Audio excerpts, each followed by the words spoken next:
Os cristalóides isotônicos, né? Iso vem do grego, que quer dizer igual. Iso, não diz o furano, tá, gente? Hoje é só o do isotônico ali. Isotônico igual a tonicidade do líquido. Então aqui ele vai ter a mesma osmolaridade do plasma. O que isso quer dizer então? Vamos lá, se ele tem a mesma osmolaridade do plasma, nós não vamos ter dinâmicas de fluido, certo? Por quê? Ele vai entrar na circulação e ele vai funcionar como plasma ali, ele vai manter os níveis de eletrólitos normais, né? Vai ser igual praticamente a dentro das células, a parte intracelular. Então o fluido ele vai acabar ficando intravascular. Ele parece ser o mais simples de se entender, mas na verdade ele é um pouquinho mais complexo. O mais fácil de se entender são os hipotônicos, tá? E o mais complexo são os hipertônicos, mas porque a gente altera demais as conformações. Mas aqui, né, então se você tem que entender por que você está fazendo esse fluido. Se você quer só fazer uma ressuscitação volêmica, beleza. Se o animal está desidratado, fechou. Se o animal está com perda hemorrágica, hemorragia ativa, podemos fazer também. Tá? Mas vamos entender melhor isso aí. Quais são os exemplos, né, desses aqui? Então vamos falar aqui, ó, exemplos. Melhor, representantes, exemplos. Né? Aqui nós vamos ter então o NaCl a 0,9%, que é a solução fisiológica, SF. Vamos ter, nessa mesma classe, vou botar aqui uma vírgula, né? Nessa mesma classe a gente vai ter Ringer simples. Ringer simples, né? Diferença do NaCl 0,9% para o Ringer simples, que aqui vamos ter os demais íons. Aqui tem só sódio e água, aqui vai ter potássio, cloro, cálcio, né? Então a gente vai ter os íons aqui. Aqui eu não botei as polaridades deles porque eu não lembro de cabeça. Tá? E uma coisa importante, tá? O cloreto de sódio, ele é considerado uma solução acidificante. A gente já vai entender por que ela é uma solução acidificante. E Na, né? Vou botar o sódio aqui. Depois disso, a gente vai ter as soluções que vai alterar a produção de bicarbonato. Nesse caso, são as soluções alcalinizantes. Então, soluções acidificantes, uma solução acidificante e uma solução alcalinizante. Nessa aqui a gente vai ter então o Ringer lactato, né? Que tem o lactato. Ele é convertido, né? Ele vai ser trabalhado no fígado, grande parte, então. Metabolização hepática para trabalhar de maneira correta. Beleza?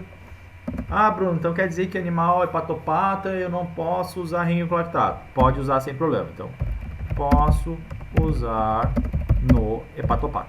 Ele não vai alterar os níveis de lactato sanguíneo, tá? É tão pouco, né, o índice dele dentro do Ringer lactato que ele vai ajudar, né, numa alcalinização de um animal que está entrando em acidose metabólica, ou em acidose respiratória, ao invés de estar influenciando diretamente a parte da excreção, né, do lactato. Então, pode usar. Tem um outro problema assim que ele não é pontual, por exemplo, não vai ser doente renal, não vai ser cardiopata, né? Ele é um problema multifatorial, que também tem a ver com a metabolização do lactato. Para prestarmos atenção, mas não é que não precisa fazer, tá? O Ringer lactato, ele é o mais comum, né? Ele é a solução isotônica que ajuda a alcalinizar, o mais comum que a gente vê ali na nossa rotina clínica, na nossa rotina anestésica e no geral. Outra solução muito importante é o plasma light. Não é muito importante porque a gente vê pouco na rotina. O plasma light, ele é composto de... ele é o gluconato. Plasma light tem o gluconato e o normosol vai ter o acetato. Aí assim, ó, o gluconato, ele é metabolizado em todos os tecidos e o lactato e o acetato também. Então a gente tem um que é mais metabolizado no fígado e tem os outros dois que são mais metabolizados no resto do organismo. Esses aqui são os três tipos, né? São os tipos de solução que a gente tem na nossa rotina clínica. O NaCl, que é a nossa solução fisiológica, a gente já rotina, né? Soluções acidificantes, a gente entra o Ringer lactato com o outro carro-chefe. Então, esses dois aqui, pelo menos, eram o que eu estava mais habituado a ver. O Ringer simples, uma vez ou outro, assim, dependendo do lugar. Plasma Light só a nível de pesquisa. Normosol só a nível de pesquisa. O Ringer simples, uma vez ou outra aí, mas nada muito de rotina. Escolher. Qual que eu devo escolher, Bruno? O que você acha? O que você indica? O que você fala? Então aqui, ó. Gente, para um paciente que não tem nenhuma alteração, o Ringer lactato, tá? Gente, o Ringer lactato, ele é muito bom. Paciente saudável, paciente normal, Ringer lactato ele acaba sempre sendo o mais indicado. Aquele paciente que está com suspeita de hipercalemia, com acidose, ou não, acidose não, com alcalose metabólica, né? Você vai usar o NaCl, né? A solução fisiológica. Câncer, paciente oncológico, células neoplásicas têm um alto metabolismo e o lactato ele vem através de glicogenólise, tá?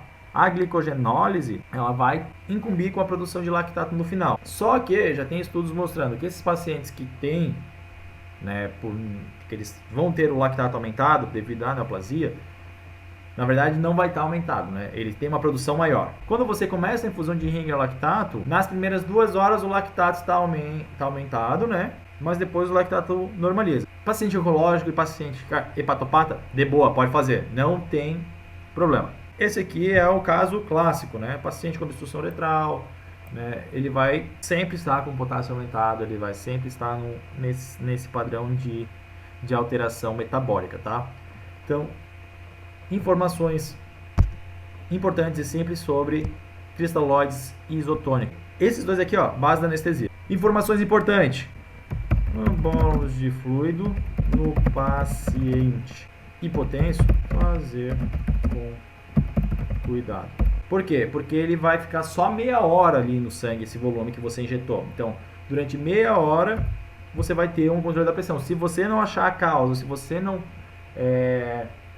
não trabalhar para estabilizar esse teu paciente, cara, deu meia hora e ele vai ficar hipotenso de novo.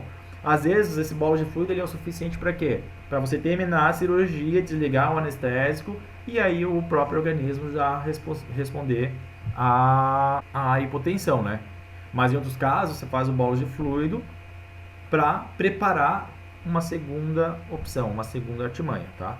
Então, cuidado. Depois ele se despende para a parte intersticial. Ah, Bruno, indicação de bolos, 15 ml por quilo em 15 minutos. Porque só se você for fazer um bolos de fluido, 15 ml por quilo, 15 minutos para fazer esse bolos. No paciente hemorrágico, muita gente, paciente hemorrágico precisa de volume. Esse paciente que precisa de volume, ele precisa de volume de sangue e não de volume de líquido. Se você tem sangue estocado, senta sangue nesse bicho. Não tem sangue, o bolos de fluido, ele tem que ser usado com cautela. Com cautela. Por quê? Ele vai hemodiluir e vai, com isso, reduzir fatores de coagulação. Vai reduzir fatores de coagulação. Na hemorragia não contida, ele acaba sendo mais indicado dentro da clínica.